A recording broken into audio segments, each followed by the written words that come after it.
जेत हरि के धाम तहाँ काम क्रोध क्रीड़ा करें। भगवत ये कलिकाल में कहो रसिक कहाँ निस्तर है। गुरु के वियोग में महाराज दृष्टांत वृंदावन में श्री स्वामी हरिदास जी महाराज जो ललिता सखी के अवतार थे, उनके शिष्य श्री विठलपुल देव जी अपने गुरु जी को श्री हरिदास नाम कभी नहीं लिया। बाहर से 40 पदों की रचना की है पर श्री हरिदास नाम नहीं है। उनका श्री हरिदास नाम रोम रोम में रम चुका था। उन्होंने देखा था कि प्रकट होते समय जो ललिता जी के रूप में प्रकट भये हैं राजपुर गांव में, गंगाधर चित्रा जी के हृदय से प्रकट हुए हैं, वो श्री ललिता जी प्रकट हुई हैं और ललिता जी के बाद बालक के रूप में प्रकट हुए हैं। उनका गुरु जी ने नाम रखा है श्री हरिदास। तो मूल में तो ये ललिता जी ही हैं। 5 वर्ष शरीर अवस्था से विठलपुल देव जी बड़े हैं, तो मूल में इन्हें मालूम है ललिता जी है। ललिता जी ही माना, ललिता जी ही स्वीकार किया। और जिस समय स्वामी श्री हरिदास जी लीला संपन्न करते हैं, निकुंज में अपने रूप में पहुँचते हैं, आँखों से पट्टी बांध ली। अब हम किसी को नहीं देखेंगे। जिन्होंने हमें आँखें दी, अब ये आँखें उनको मैं दे रहा हूँ, किसी को नहीं देखूंगा। हरि राम व्यास जी ने संतों की पंचायत बैठा ली। एक परम रसिक रस सागर महात्मा इस तरह से आँख में पट्टी बांधकर प्राण त्याग दे, ये वृंदावन के संत के लिए, रसिक के लिए अच्छा नहीं लगता। तो जैसे रास ब्रजवासी बालकों के द्वारा रास लीला का अनुकरण कराया गया, रास मंडल जमुना किनारे तीर घाट जिसको बोलते हैं, श्री हरि राम व्यास जी बुला कर के लाए। बोले संतों की रास लीला हो रही है और श्री प्रिया जी आपको बुला रही है कि रसिक सखी को बुलाए के लाए। जो आज्ञा बड़ो भार है। हरि राम व्यास जी वयोवृद्ध थे, उनकी आज्ञा स्वीकार करके श्री विठलपुल देव जी आए। और जब ही रास मंडल में आए तो बालकों को सिखा दिया था कि विठलपुल देव जी आवे तो उनसे कहना, अजी विठलपुल जी सखी मैं राधा रानी हूँ, पट्टी खोलो मेरे दर्शन करो। ऐसा कहते स्वरूप राधे रानी के स्वरूप ने कहा, अजी सखी जी दर्शन, आँख पट्टी खोलो रसिक जी, विठलपुल जी। अब उनको ये क्या पता कि प्रश्न खड़ा हो जाएगा। तो ठीक है मैं दर्शन तो करूँगा स्वामी, तो ये बताओ मेरी ललिता जी कहाँ है, मेरे स्वामी जी कहाँ है। नाम नहीं लिया, मेरे स्वामी जी कहाँ है। अब कोई जवाब नहीं। भाई स्वरूप जितना पढ़ाया जाएगा उतना तो पाठ पढ़ाएंगे, पाठ के अलावा को तो क्या करें बालक बेचारे। तो हरि राम व्यास जी कान में कहे स्वरूप से, कह दो वो तो निकुंज में है, यहाँ नहीं है। कह दिया वो तो निकुंज में है। ऐसा कहते ही श्री जी ने आंखों से पट्टी खोली। हे मम प्रिय स्वामिनी, ऐसे कह के चरणों में गिर गए, अब अपने पास बुला लो। और आंखों से पट्टी खोली, श्री जी के स्वरूप को देखा और एक दिव्य ज्योति प्रकट हुई, सहचरी के रूप में निकुंज में सदा सदा के लिए पहुंच गई।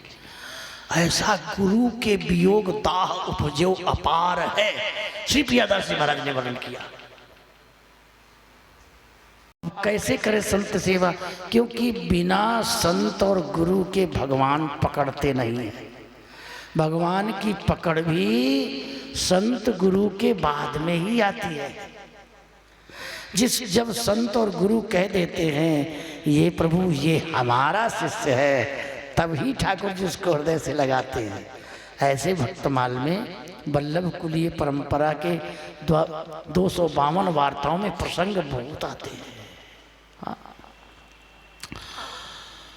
तो अब संत कृपा करें, गुरुदेव कृपा करें तो ठाकुर जी को करना ही पड़ेगा, क्योंकि इस प्रकट संसार में भगवान ही संत गुरुदेव के रूप में प्रकट होते हैं।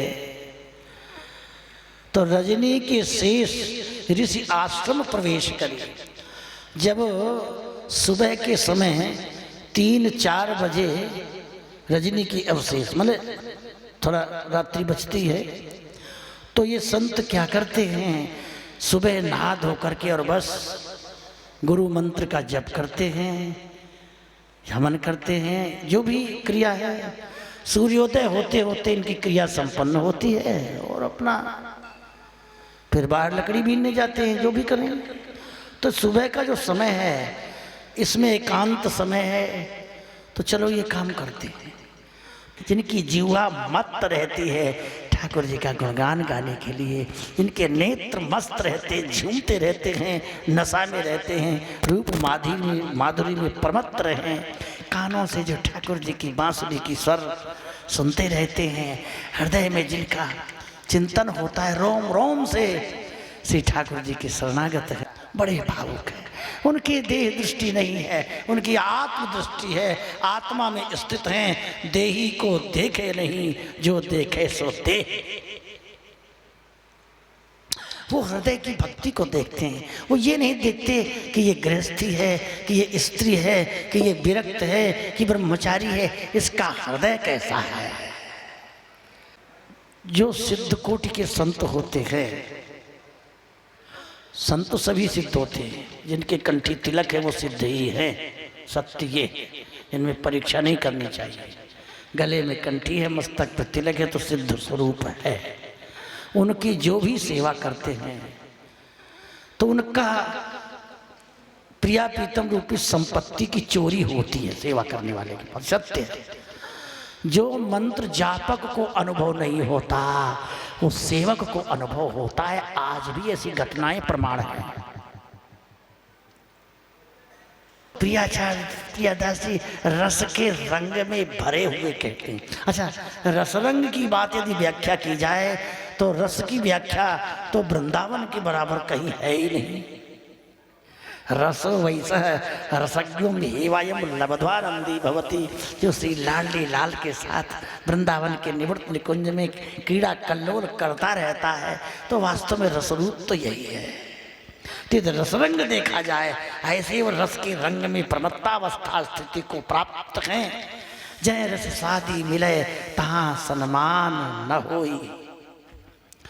ऐसे जो रसिक महानुभाव हैं उनके पास कोई संसारी बातें लेकर के जाओ, महाराज मेरे बेटा का ब्याह कर दो, मेरा ये काम हो जाए, नौकरी नहीं लग रही, बिल्कुल नहीं, कोई मतलब नहीं रहता वहाँ। जय रस शादी मिले तहाँ सन्मान न होई, जहाँ होई सन्मान तहाँ मन मिले न कोई। और जहाँ ज्यादा मान सम्मान छोटे बड़े का भाव रहता है वो मन नहीं मिलता। अच्छा, जहाँ मन मिलाप जहाँ हो, जहाँ हम लोग मन मिलाप करने लगते हैं, वहाँ बस दो मित्र जब जवान इकट्ठा होते हैं तो भगवान की चर्चा थोड़ी होती, विषय चर्चा होती है। तहाँ इष्टता न पावे, तो ये जहाँ इष्टता मिले तहाँ दारिद्र सतावे। जहाँ इष्टता मिलती है, संत सेवा मिलती है, गुरु सेवा मिलती है, नाम जप करने को मिलता है, वहाँ पैसे की, धन की, संसार की इसकी दरिद्रता माने गरीबी दिखाई देती। अब इस सत्य तो स्वीकार करना ही पड़ेगा, हम हो चाहे आप। अब आगे सबकी बात कह रहे हैं। जे तिक हरि के धाम तहाँ काम क्रोध क्रीड़ा करें, भगवत ये कलिकाल में कहो रसिक कहाँ निस्तर है। तो ऋषि लोग हैं, ये असंग है। असंग माने किसी का संग नहीं करते, ये सभी ऋषियों से अलग रहते हैं, क्योंकि इनका मेल मिलाप खाता नहीं है। इनके भीतर ब्राह्मण पने का अभिमान नहीं है, क्षत्रिय पने का अभिमान नहीं है, ब्राह्मणत्व के अभिमान में नहीं है, कर्मकांड में नहीं, भक्ति करते। तो असंग कौन करेगा संग सबका इनका। तत्व विषय त्यागात संग त्यागात चौ। भक्ति सिद्ध होती है विषय के त्याग से और संग के त्याग से। नारद भक्ति सूत्र है। सेवा करने के बाद इतनी दीनता बड़ा कठिन है। हम लोग थोड़ी सी सेवा करते हैं, एहसान जनाते हैं गुरु जी को, संतों को, मैंने ये कर दिया। जो निकात गांठ भक्ति वो खत्म हो जाती है। बड़ा खतरा है, सेवा करना बड़ा कठिन है। सबते सेवक धर्म कठोरा, सेवा के अभिमान को पचाना बड़ा कठिन है महाराज। नारद जी कहते हैं त्रिसत्य भक्तिरेव गरीयसी, भक्तिरेव गरीयसी। तीनों कालों में भक्ति ही वजनदार है, भक्ति ही वजनदार है। अनिमित्ता भागवती भक्ति सिद्धेर गरीयसी, जरेत्यासु याकोशम निगीर्णम अनलो यथा। ये भागवती भक्ति के द्वारा ही पार्षद देह प्रकट होता है, और किसी के द्वारा पार्षद देह प्रकट नहीं होता। जिस क्षण पार्षद देह प्रकट होता है उसी क्षण जुगल सरकार की सेवा में स्वीकृति हो जाती है। हो सकती यदि है वो भक्ति में। इस प्रकार भक्ति को प्रताप ऋषि जानत निपट नीके, कि ये भक्ति के प्रताप को नीके जानते हैं, अच्छी तरह जानते हैं, मतलब स्वयं भक्ति करते हैं, उसका अनुभव किया है। एक साधन भक्ति होती है, एक फल रूपा भक्ति होती है, एक रस रूपा भक्ति होती है। इंद्रियों से जो भक्ति की जाती है ये साधन भक्ति है, नवधा भक्ति है। और जो दिव्य इंद्रियों से भक्ति होती है वो सिद्धा भक्ति है। हाँ, दशधा भक्ति है, गोपियों की दशधा भक्ति है। गोपियों की दिव्य इंद्रियां प्रकट हो गई हैं, क्योंकि एक गोपी कमरे में पड़ी है, उसके शरीर से एक गोपी का दूसरा शरीर प्रकट हुआ। उस दूसरे शरीर से लाडली लाल की सेवा कर रही है गोपी, ये है दशधा भक्ति। साचे प्रेम को गुरु गोपी। भैया सच्ची भक्ति, सच्चा प्रेम यदि प्राप्त करना है तो कोई भी संप्रदाय हो, अब कोई भी उपासना हो, गोपियों को गुरु तो मानना ही पड़ेगा। वो विषय अलग है कि ये स्वसुख है, ये तत्सुख है, को सुखिया को पर किया कल्प किए मतवाद जोरी भगवत रसिकी नित्य अनंत अनादि। वो समझने की बात ठीक है, अपना अपना मत है।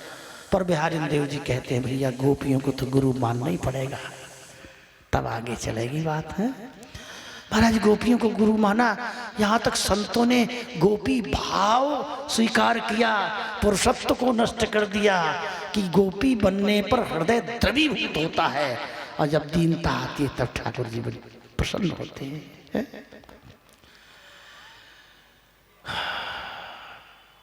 कोटि विप्रताई या पे वारी डारिए, करोड़ों ब्राह्मण कर्म इस भक्ति के चरणों पर न्योछ।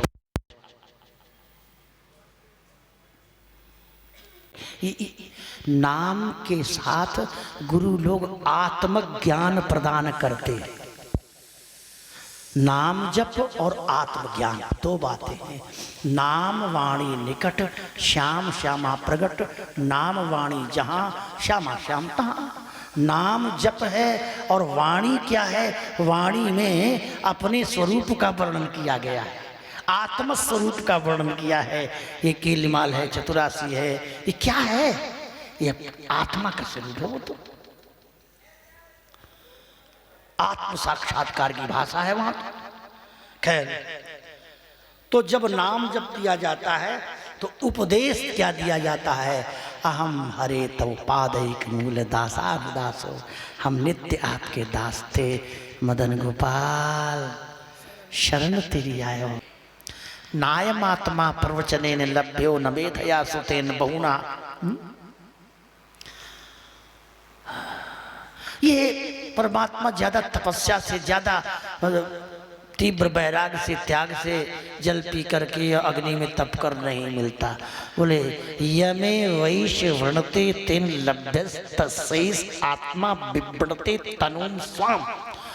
वो जिसके साथ ब्याह करना चाहता है वो द्वारिका से विमान में आकाश मार्ग से और रुक्मिणी को उड़ा कर ले जाता है। इसमें साधक का बल नहीं है, कृपा।